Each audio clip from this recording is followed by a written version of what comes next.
Welcome to Penrose Learning, where we make understanding easy. You start by powering and prepping both devices. Insert fresh AA batteries or a charged pack into the controller so it has stable power. Low voltage causes pairing failures. Turn the Xbox 360 on and confirm the dashboard is visible. This makes the console discoverable. Once done, find the small round sync button on the console and the guide button on the controller. You need both buttons accessible for the next step, so make sure nothing blocks access and the controller is within a few feet. You now put the console into pairing mode by pressing its sync button until the ring of lights flashes. That blinking shows it is searching for controllers.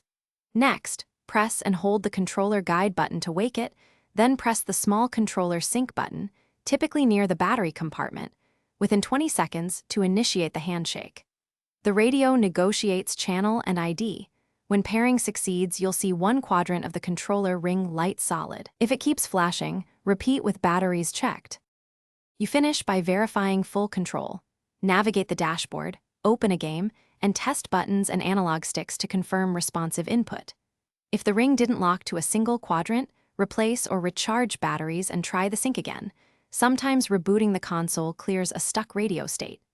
Also move away from other wireless devices to reduce interference. For third-party or wired adapters, plug the adapter into USB, install drivers if needed, and repeat the sync sequence to complete the connection.